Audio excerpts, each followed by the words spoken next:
Hey, feels like it's video time again. And those of you that know me know how much I just love doing this. So step through the fear. I want to share not a meditation today, but an insight. An insight into maybe how to look at things a little differently.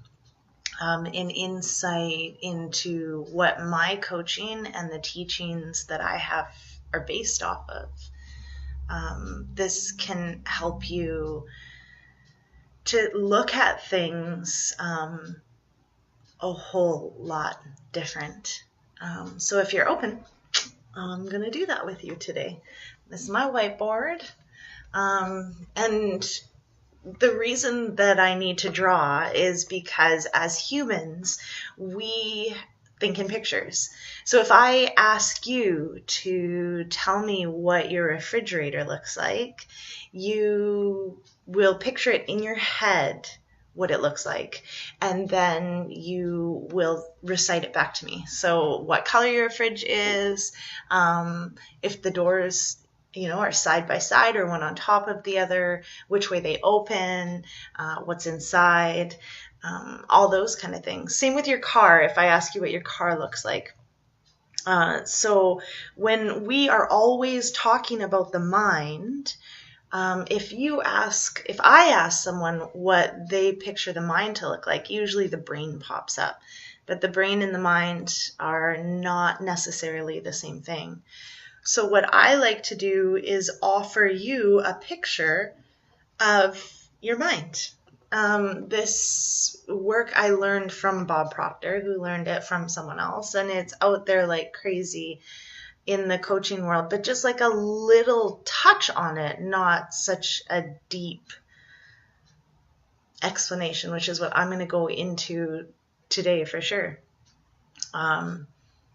So if you're open to it, I'm going to show you a picture of your mind. And it definitely starts when you're young.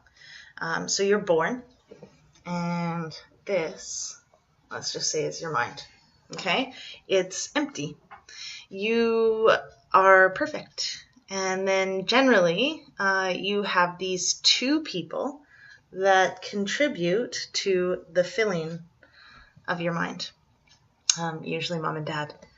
So the way that they do things, you form a picture in your head of who you are based on what they say. So if, I don't know, let's just say if dad was someone who spoke about always being broke, can you believe they spent this much money on it? We have to save.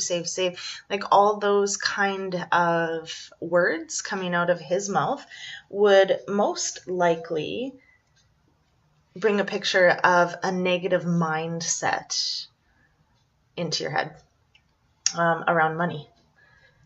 Because if you take a look around, that's about 99% of the world has a negative mindset around many things, including money. Personal story for me is when I was 6, my dad made an offhanded comment about it's okay if you're a couple pounds overweight. I was 6 and I was not overweight, but my mind definitely latched onto that. So I formed in my head a picture that I still battle with today, the fat girl picture. So around comes the age of 7, 8, 9, and it seals this picture in. You now have these pictures in your head forever until you actually recognize it. So we grow up. Down here is where the pictures are. So let's just put that negative mindset. Let's put that fat girl back in there. Okay. This down here, this is your emotional mind. Also known as the subconscious. You've probably heard about it, the SC. And up here, this is the conscious mind, or the thinking mind. So we literally have thoughts coming to us all day long. Lots of them. No longer just from mom and dad. We have opened to the fact that there is media, the internet, of course, friends, teachers. There's a plethora of places to get other outer knowledge from. So we literally have thoughts coming at us all the time. There's lots of statistics thrown out there. One that I heard is about 60,000 thoughts a day. The crazy thing about that is that you had all 60,000 of them yesterday and the day before and for the past 20 years if you're that old. So the funny thing about thoughts is that we are choosing all the time which ones to entertain and which ones to let go of. So if someone brings in, a story of lack of money, yeah, you'll take that. I'm broke, sure. If someone brings you a story of being fat, ugly, a bitch, some negativity around that, you'll take that. But let's just think about the person whose partner says, "You're so beautiful and I love you." We're really quick to just push that right out of there, not accept it at all, because that doesn't fit with the picture of who we are in our head. And this is happening without us even knowing. Okay? So I'm going to introduce you to some different concepts. Right now, over 99% of the population of the world is in an ignorant mindset. So I love these kind of words because what we've done is taken words and made them bad ones. So ignorant literally means just unaware. It doesn't mean you're stupid. It doesn't mean anything. It means we're ignorant. We're unaware. We are unaware that we have thoughts coming to us all the time and that we are choosing the ones without even knowing that really fit with our mental picture of who we are. Okay? So when you come from an ignorant mindset, you really entertain thoughts of shame and guilt and doubt all the time, right? Just think about what thoughts you think and if you ever feel bad about things. And the reason that we do this is literally because we have a mindset of fear, a subconscious mindset of fear. Okay, so our thoughts create our reality. I don't know if you've ever heard that before, but literally our thoughts come, we choose the ones we want, we become emotionally involved with them, and then they manifest physically. So I'm going to show you what I mean by this. Going back to ignorant mindset, always thinking about, mostly thinking about shame, guilt, and doubt. Because we're really emotionally involved with fear, produces anxiety. I mean, I teach a lot of yoga classes. I teach kids yoga, I teach adult yoga, I teach meditation. And what I find right now is that the majority of people that are in my classes complain either about their kids having anxiety or are coming to get rid of their anxiety. The crazy thing is that literally meditation is just replacing medication. People are coming to meditation to get rid of their anxiety, not really look at why they have it. And the crazy thing is that when you meditate, it really brings up the reasons why you have anxiety. And this usually pushes people away because that's what we tend to do is fight it because we're afraid.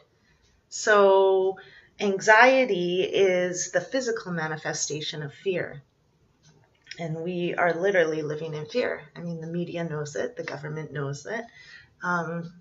Everyone knows it. And when we feel anxiety, instead of wanting to know why, we just want to get rid of it. So there's crazy statistics out there, and 75% of all statistics are made up. But what I heard was 85% of all of the people in North America are on antidepressants. That's 3/4 of the population of North America. And even crazier is that the efficacy of those drugs are 5 years. Sometimes people are on the same antidepressants for 20 years, which means they're literally not doing anything except causing side effects, which means more medication. Anyways, not this discussion. What we're doing when we do that is suppressing the anxiety. And when you suppress anxiety, after some time, it's felt as depression. And now I don't mean like depression, like you need to be on medication, of course, and that you need to be on medication and put in a psych ward. I mean literally that take a look around. 99% of the world is depressed. We're living in this crazy time right now. So when you feel depression in your body, after some time, it's experienced as dis-ease, non-health, chronic pain, chronic fatigue, any kind of medical condition that you may have in your body is experienced because literally this is just what happens. You are creating your reality. This, had I known when I was in the healthcare field, could have helped me to help others a little bit better, but obviously that was my journey and I had to leave it. Your cells are always doing one thing or the other. They're never doing something together. And so if you are in this mindset, your cells are disintegrating. Creation or disintegration. And so just have a look at that. But I'm here to tell you there's another way. If you take the thoughts coming at us all times, I can give you a completely different analogy or metaphor. And I like to use the breath because it's the same. We're breathing all the time, 24 hours a day. And we're not really worried about it. We're not always thinking about if I don't breathe, I die, which is really the reality of it. It's crazy. We're busy thinking about other fears that probably will never happen in life or might, and you spent all this time wrecking your time worrying about it. So we're breathing all the time, 24 hours a day. You never really miss a breath unless you do it on purpose. And that's just being unaware. That's being unconsciously unconscious. And at some point, if you go to yoga or meditation, your teacher will tell you to become aware of your breath or focus on your breath. Big difference. Just that awareness that you actually have impact on your breath changes it. And that is just becoming consciously unconscious. For a moment, you're aware of the fact that you're breathing and that you can have an impact on it. As life goes, we often go back to unconscious breathing. But each and every moment that you are aware of your breath actually helps you to live longer. You take a deeper breath. Breathing deeper means you live longer. So every time you have a moment of awareness, it changes your unconscious behaviors, your unconscious pattern, and it helps you to live longer. And the funny thing is that you go back to unconscious breathing, but you don't sit there and give yourself shit for it. You're not like, oh my God, look at that. I've been breathing so shallow. We don't do that, but we do that with our thoughts, which is also kind of interesting. So I'm going to move forward to another way that currently approximately 1% of the population of the entire world is practicing right now, 1%. And that is coming from a place of knowledge. So switching from being ignorant to knowledge through study makes you entertain different thoughts of understanding. Because emotionally, you're involved in faith. So you can say it any way you want, depending on whatever background you have, okay? This simply, faith or love, this simply is probably not taken 100% for atheists, but it just means that there's like something more. And that something more is literally here for your benefit, not your demise. It's not a dude sitting in the clouds that's watching every move you make to decide if you're going to burn in hell for the rest of your life or live in this beautiful, light, grassy, whatever. It literally just means that there's something more, and that something more is here for you. And so when you live in faith or love, then things really change. What comes out of your body is well-being. And you don't want to suppress that shit. You want to express it. You want to share it. And when you express well-being, something crazy happens. You experience true happiness. And when you're happy, so is your body. When you're happy, you're healthy. Those two words go so well together. At ease. And since your cells are always doing one thing or another, in this line of thinking, your cells are always creating. And so this is literally the basis of my teachings. They look backwards, so I hope they're not when I put this out there. But what a different concept. I mean, if you take the picture of the fat girl, one that I know all too well, and you, like, if you look in the mirror, you see a fat girl. It doesn't matter what is actually there physically. It's what is seen in the mirror. So you take a picture of the fat girl and you lose 150 pounds. It's crazy because that person literally still sees the fat person in the mirror. And our minds are like these powerful, amazing things. And we're often really trained to do something if we lose stuff. And that's to look for it, to find it.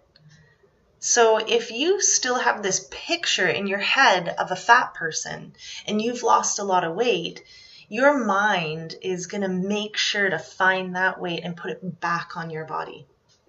And a couple extra pounds just to make sure that that never happens again. This is a perfect story of yo-yo dieters because they are making the impact on their physical body, not their emotional mind. Yet if they just change their emotional mind through repetition or emotional impact, then they could change what they think of themselves. And literally, the weight just falls off. But this is some deep work, some deep-rooted shit from when you're a kid. And you really have to be open and willing to go deep down into the wounds and kind of pull them out, look at them. You have to be open to accept your responsibility and everything as well. This happens with money. You know, they did in the States, they did a study, and it was around, environment versus genes. And what they found, I mean, nature versus nurture, it's still a huge argument. But what they found was that welfare recipients, some of the people, a good majority of the people receiving welfare, their parents received welfare, whose parents received welfare, literally going back 5 generations to the beginning of welfare. It's kind of crazy because that's literally the mindset that they're brought up with, is this lack, this negativity around money. And so even if that person, struck it rich in the lottery, they just give away the money until they have less than what they had to start with, which is the case with most people that win the lottery. They actually go broker than they did before they had the money. And it all has to do with mindset. So when you work with a coach, what you do is you look at this mindset, and through repetition and emotional impact, you change it to what you want it to be, to happy, to healthy, to abundant, to good relationships. But it takes a lot of work. And so I love the business aspect of things. That's where I have focused. That's where I have excelled, is in the business aspect of things. But business is a spiritual game. I mean, it's a reality.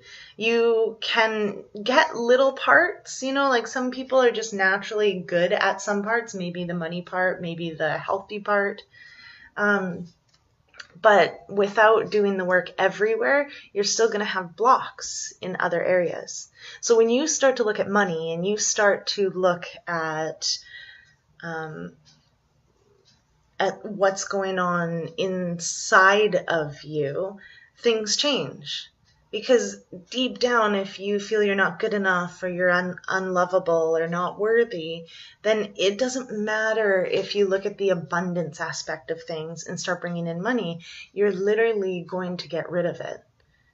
It's like losing the physical weight but not changing the picture in your head.